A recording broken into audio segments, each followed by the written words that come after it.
नमस्कार दोस्तों। और एक डेली मार्केट एनालिसिस में आप सबका स्वागत है। सबसे पहले हम जाएंगे निफ्टी पे।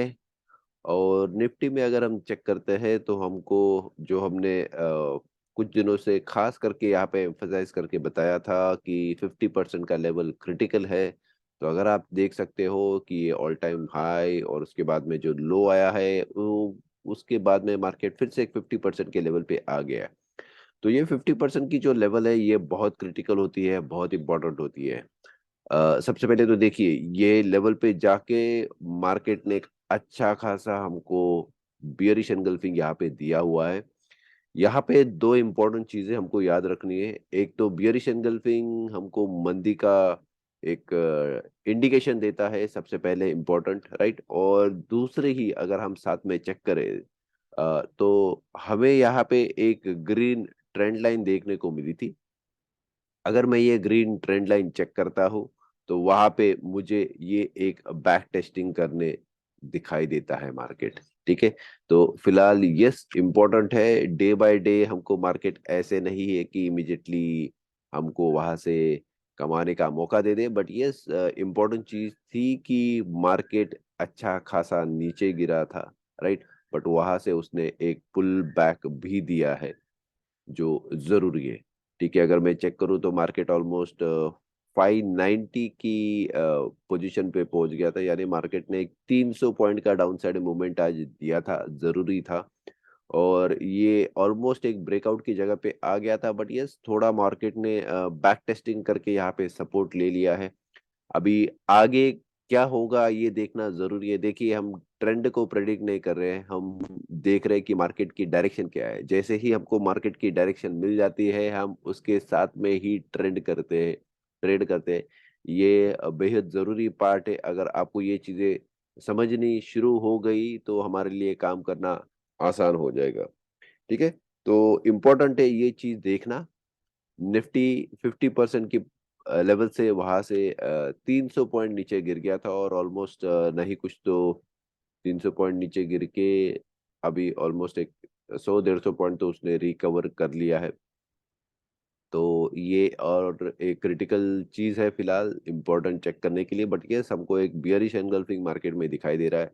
तो यहाँ पे शायद बियर्स फिर से एक्टिवेट हो गए हम कह सकते हैं, राइट। एक अच्छा खासा हमको तेजी देखने को मिला था, ऑलमोस्ट 1000 पॉइंट्स का अपसाइड मूवमेंट था तकरीबन 20 अप्रैल, सॉरी 20 मार्च से लेके आज की तारीख 17 है, सॉरी कल की तारीख 17 थी। तो यस हमको एक अप्रोक्सीमेटली महीने भर में 1000 पॉइंट्स की रैली देखने को मिली है, जो बेहद अच्छी लगती है देखने के लिए, राइट। और फिर टॉप पे हमको एक बियरिश एनगल्फिंग, खैर फिलहाल के लिए तो ये एक सिंगल कैंडल ही फॉर्म हुआ है।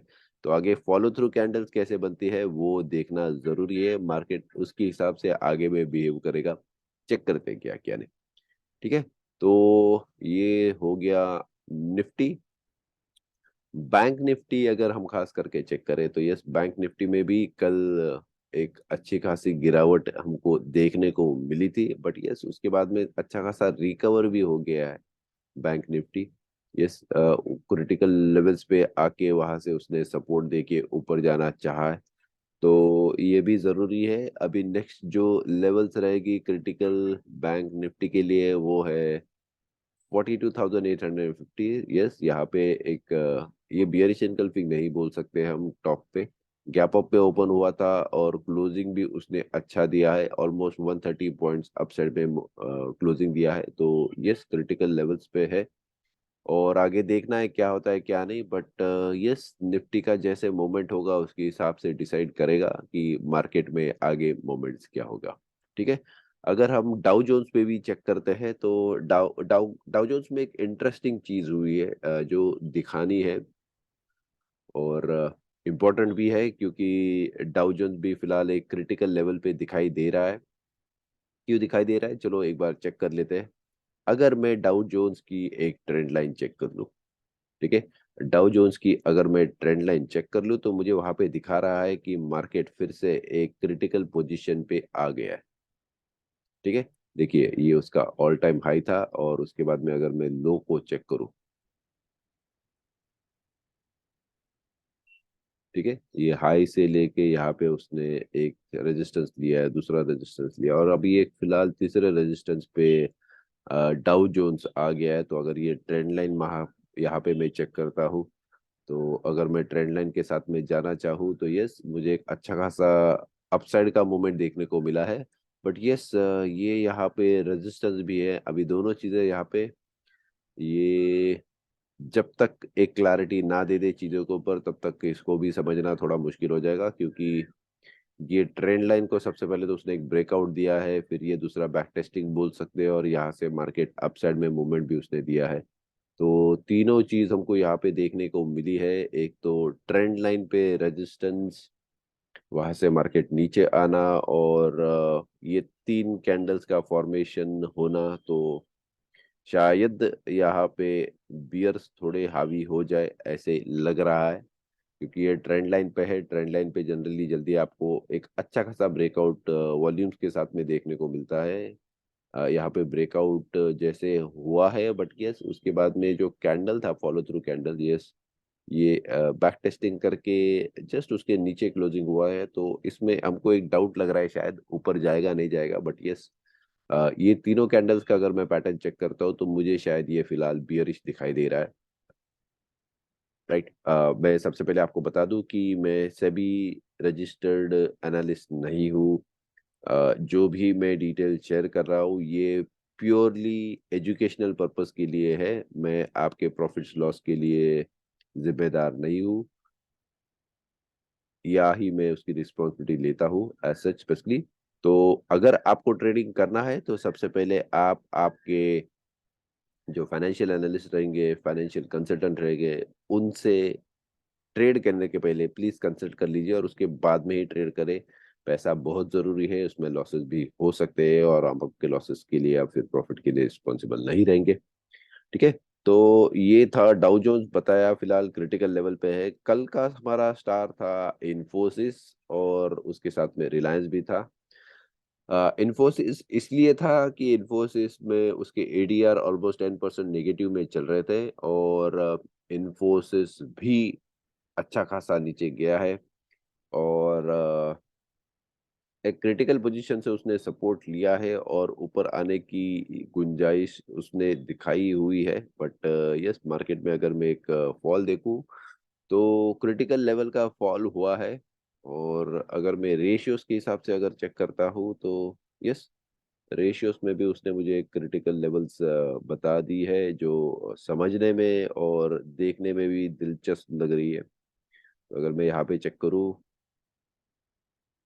तो देखिए मार्केट ने एक हाई बनाया था, हाई बनाने के बाद में यहाँ पे लो बनाया, ये 50% पे उसने रिवर्सल दे दिया, डाउन ट्रेंड का इंडिकेशन दे दिया, और वहां से मार्केट नीचे आया है। तो ऑलमोस्ट ये 127 की जो रेशियो उसने फॉर्म की है, ये बेहद जरूरी है, और शायद ये सपोर्ट भी ले रहा है। एक येलो लाइन हमने यहाँ पे ड्रॉ करके रखा है, वो भी एक क्रिटिकल लाइन है। बट यस, अभी के लिए फिलहाल ऐसे हो रहा है कि मार्केट सपोर्ट लेते हुए हमको दिखाई दे रहा है, जो शायद इम्पोर्टेंट है समझना। मार्केट में जिस तरह से मूवमेंट आया है, और ये अच्छा खासा गैप डाउन मिला है, तो यस, सेलर्स की चांदी हो सकती है। उसके बाद में आया था रिलायंस। रिलायंस में एक दिलचस्प चीज हुई है। सबसे पहले तो इसका जो ओपनिंग था मॉर्निंग में, ऑलमोस्ट 2.35%, 4% पॉजिटिव में, सॉरी, 2.35, 2.5% अपसाइड में इसका ओपनिंग हुआ था। राइट, अपसाइड में ओपनिंग होने के बावजूद वहां से वो अच्छा खासा डाउनसाइड में आया था। राइट, जस्ट रिलायंस जो कल की क्लोजिंग थी, उससे तकरीबन 12 पॉइंट ऊपर में क्लोज हुआ है, 11.95 टू बी प्रिसाइज। और देखिए हमको एक अच्छी खासी एक बियरिश कैंडल यहाँ पे देखने को मिली है, जो जैसे मैंने बताया, यस, गैप अप में ओपनिंग हुई थी, बट नीचे की तरफ हमको जाते हुए और इंडिकेशन दे रही है कि शायद ऊपर में सेलर्स बैठे हैं, और वो उसको शायद ऊपर जाने देंगे। जिस तरह से ये एक अच्छा खासा बड़ा कैंडल बना है, दो चीजें उसमें, दोनों मिक्स्ड है। एज सच पॉजिटिव उसमें कुछ दिखाई नहीं दे रहा है कि यहाँ हमको इंडिकेशन मिल गया, क्योंकि यस ऊपर से वॉल्यूम्स के साथ में नीचे गिरा है, तो यस ये प्रॉफिट बुकिंग का अच्छा हमको एक संदेशा दे रहा है। दूसरी चीज़ अगर मैं चेक करूँ तो यस हमको एक अच्छे खासे टॉप पे बेयरिश कैंडल्स दिखाई दे रहे हैं कि मार्केट को ऊपर से वही लेवल से नीचे लेते जा रही है। ठीक है? तो रिलायंस में यस हमको एक अच्छी खासी बियरिश कैंडल देखने को मिली है और इसमें फ़ॉलो-अप नेक्स्ट क्या होता है, क्या नहीं, डाउनसाइड के लिए, अपसाइड के लिए, ये 2-3 दिन चेक करना बेहद ज़रूरी है। जब तक आपको एक अच्छा पैटर्न ना दिखाई दे, ट्रेड करना उसमें थोड़ा रिस्की हो सकता है। रिलायंस ऑफ कोर्स एक रिस्की स्टॉक है, ये हमने पहले ही बताया था और यस ये ऊपर के साइड में तो उसने मूवमेंट दिया है बट थोड़ा क्रिटिकल लग रहा है फिलहाल, तो इसमें अभी भी ट्रेड करना थोड़ा रिस्की रहेगा। नेक्स्ट आ जाता है एचडीएफसी। अगर आप चेक करो तो यस बैंक निफ्टी क्लोजिंग तो उसने पॉजिटिव में दिया है बट अगर एचडीएफसी चेक करो तो यस उसने एक टॉप पे हमको अच्छा खासा बियरिश एनगल्फिंग बना के दिया है। ये मार्केट का जो हाई था, हाई के ऊपर में ओपन हुआ था, राइट? अगर हम चेक करें तो अभी मार्केट का फिलहाल जो हाई था रिसेंटली, आज ट्यूसडे तो हम थर्सडे का हाई चेक करेंगे 13th ऑफ अप्रैल का। 14 को 15 को छुट्टी, 16 को 3 दिन छुट्टी था लगातार, इसलिए मंडे को जो क्लोजिंग मंडे को सॉरी जो क्लोज ओपनिंग हुआ था ये गैप अप में ओपनिंग हुआ था और उसके बाद में हमको फिर से यहाँ पे एक बियरिश एनगल्फिंग देखने को मिलता है। देखिए उसके पहले भी अच्छा खासा एक फॉल हमको यहाँ पे देखने को मिला था, तो शायद बियर्स एक्टिवेटेड है ऐसे लग रहा है या फिर एटलीस्ट उन्होंने एक इंडिकेशन दे दिया उस बात का। तो यस और वो जोड़ के अगर हम चेक करें तो फॉलो अप कैंडल्स अभी फिलहाल इम्पोर्टेंट है, किस तरह से फॉर्म होती है अगर मुझसे पूछा जाए तो यस ये दिन में अगर ये क्लोजिंग ओपनिंग इसका हो के अगर नीचे के साइड में जाता है तो डाउन साइड के लिए यस मैं ट्रेड करना चाहूंगा उसमें। अप साइड के लिए तो फिलहाल रिस्की लग रहा है। वो छोड़ के टीसीएस जैसे हमने इन्फोसिस के बारे में बताया तो इन्फोसिस में अच्छी खासी गिरावट देखने को मिली थी। टीसीएस में भी वैसे ही हुआ, नीचे गया था, उसने जो प्रीवियस उसका लो है, उसको ब्रेकआउट करके नीचे की तरफ गया है बट उसका फिलहाल में यानी अगर फाइनेंशियल ईयर 2021-22 की बात करूँ, 22-23 की बात करूँ तो यस उसका जो पहले का क्लोजिंग या फिर डाउन साइड मूवमेंट है उसको अभी तक उसने अ, ब्रेक नहीं किया है और उसके नीचे नहीं गया। हालाँकि गैप डाउन ओपनिंग था और गैप डाउन में ही क्लोजिंग हुआ है। तकरीबन 1.55% डाउनसाइड में है। तो प्रीवियस जो लो था उसको ब्रेक कर दिया है बट यस उसका क्लोजिंग पॉजिटिव है तकरीबन पिछले लो के हिसाब से। तो जब तक हमको यहाँ पे फॉलो थ्रू अच्छा कैंडल्स नहीं मिल जाता है, थोड़ा ट्रेडिंग करना मुश्किल रहेगा स्पेशली आज के दिन 18 अप्रैल को। तो सेफली ट्रेड कीजिए सबसे पहले। और एक हमारा फेवरेट स्टॉक फिलहाल के लिए अ, अडानी। अडानी हम सबको पता है कि अच्छा खासा नीचे में गिरावट मिली थी बट यस एक स्लोली एंड स्टडीली उसमें एक हमको सपोर्ट देखने को मिल रहा है।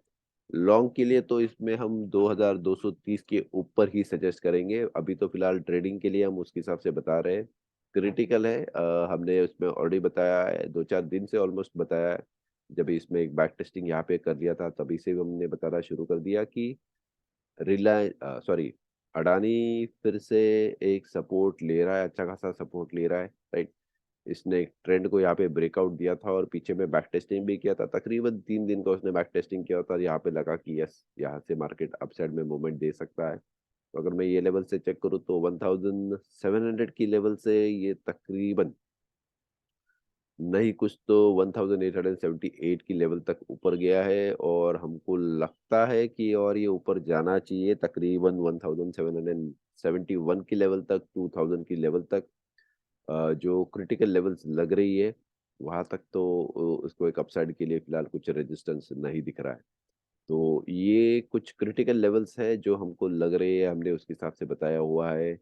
निफ्टी में, बैंक निफ्टी में Reliance, HDFC, TCS, Infosys, Adani, market में फॉलो थ्रू कैंडल्स कैसे बनती है आज के दिन ये जरूरी है। तो ट्रेडिंग आज ज्यादा इंट्राडे में नहीं किया तो भी चलेगा। इम्पोर्टेंट है कि आप एनालिसिस कर दो। यस अगर डाउन ट्रेंड में मार्केट जाता है तो डाउन ट्रेंड के लिए जरूर ट्रेड कर सकते हैं, राइट? डाउन ट्रेंड के लिए मार्केट ज़रूर ट्रेड कर सकते हैं बट यस चेक करना, बताना ज़रूरी है। ठीक है? तो ये था हमारा आज का डेली मार्केट एनालिसिस। कल फिर से हम मिलेंगे और एक मार्केट एनालिसिस के साथ में।